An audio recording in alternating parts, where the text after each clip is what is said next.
Hey, this is the Fight Nerd here at Progressive Martial Arts in Queens, New York, here with Sifu Nick Schoolis. Sifu Nick, how are you? Pretty good. How you doing? All right, now we're here to test out Ring to Cage product. Today we're testing out their extra thick Geltech Thai pads. Now you guys go through a lot of Thai pads at this gym. What brands do you normally use here?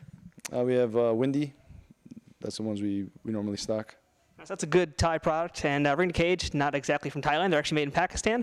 But does that make a difference in the quality? We're going to find out in a few minutes. But before we start beating the crap out of that guy, let's take a few words from the manufacturer about what's in it. The Ring to Cage Extra Thick Geltech Thai Pad provides a unique curved design, which gives perfect grip and comfort for your wrist and forearm. Made from all durable synthetic leather, these curved pads are ideal for receiving knees, elbows, kicks, and punches. It features additional Geltech soft forearm padding for increased comfort, and both straps are also lined with a layer of gel. So, with all of our fighters from Progressive Martial Arts suited up, it was time to put this product to the test.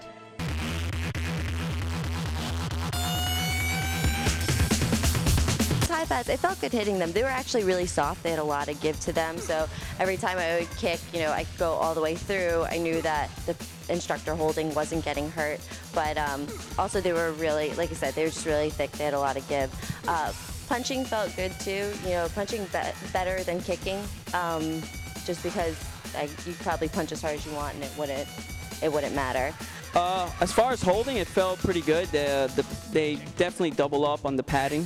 So as far as, Thai pads come in different sizes. This seems more of the larger size. The curve on the top doesn't really seem to serve much of a purpose because the whole pad isn't curved. It's just the very end. I've held curved Thai pads before. Usually the whole pad is curved.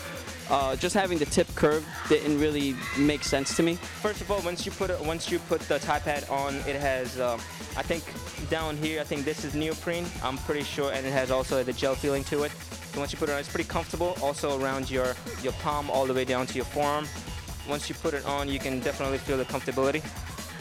Like they did say before, here the Thai pads that we use tend to be a lot denser and a lot harder, so they're better for conditioning your legs, whereas these were a lot softer. So I think for a beginner student who's not used to, having shin bruises, it would be good for them to start off on something like that. But as far as impact-wise, I didn't feel a thing holding them. Since they are a bigger size Thai pad, moving them from place to place, sometimes they get in each other's way. But since they're light, it makes up for it in some ways. So you are able to move them around like focus mitts. But since they're a little bit bulky, you get a little bit of a collision and a little bit of it becomes a little bit uncomfortable when you get in tight. Once you hold the Thai pad, there's plenty of room that you can put your fingers into. It doesn't matter if you have bare hands or you have hand wraps on.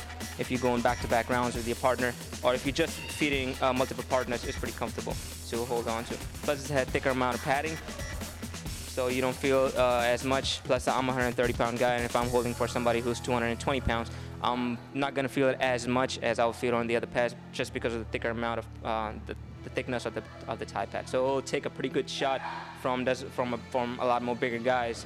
And if somebody like me is holding pads for them, you'll feel it, but you don't feel it as much. It took a little bit of an adjustment to hit them. Usually the Thai pads we use, especially the ones I use, are more dense. So when you hit them, it's a little bit more for like conditioning your leg, so they don't give as much. These give a lot, so you tend to have to bounce off of them. So it throws off my recovery. As far as impact, you can hit as hard as you want, but since you are bouncing off them, you feel off balance after you hit. Punching them felt pretty good. They didn't really bother me punching or kneeing. Just on the kicking with the round kick was the only place that gave a little trouble. But I feel with a little bit of practice that there wouldn't be much of a problem either. Hitting the pad is pretty comfortable. Even though it's thick, you don't really bounce off as you will as a spring.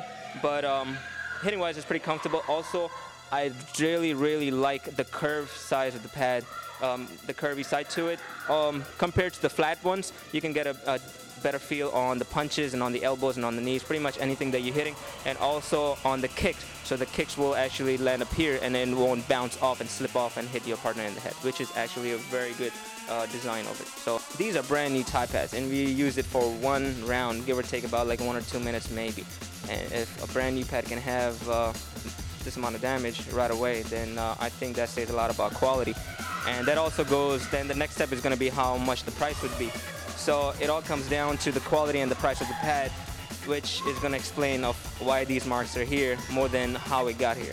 Yeah, that could be just the leather. Maybe the quality of the leather isn't really that dense, or it's not that great.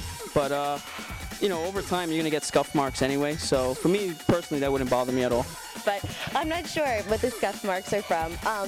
Personally, I would be really upset if I paid a lot of money for brand new Tide pads, and after only a couple minutes of using them, they got all these scuff marks. Maybe because I'm a girl, so you know, I want things to look nice for longer.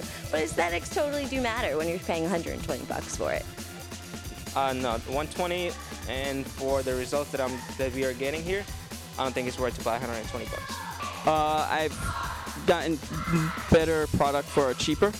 Like I can get a pair of King Tide pads for probably 80, 90 bucks, you know, and they literally, I've seen people have those for like 5-6 years in Thai gyms, where these, I feel if you put them in a Thai gym in Thailand, they'll probably last like a month, and then you have to replace them. You know, I think that it was nice for a beginner student, like the way they felt kicking it and actually striking on it.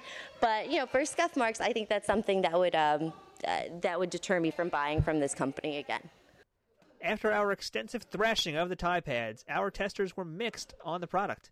While it did offer protection for both the striker and the feeder, the issue ended up being durability, as our testers were disturbed by the fact that these pad surface got scratched after just one session. Otherwise, the impact absorption was good and the holders were comfortable wearing the pads, but the quality of the leather is questionable on this item, although frankly it may have also been a fluke because of someone's uncut toenails. So in that regard, the durability test here is a bit inconclusive, but we will check in with the gym the next time we review Tide pads there to follow up on how they have held up. If you want to buy this Tide pad or check out others, head to ringtocage.com. And if you want to learn more about progressive martial arts in Queens, New York, head to progressivemartialarts.com. I am the Fight Nerd. Thanks for watching.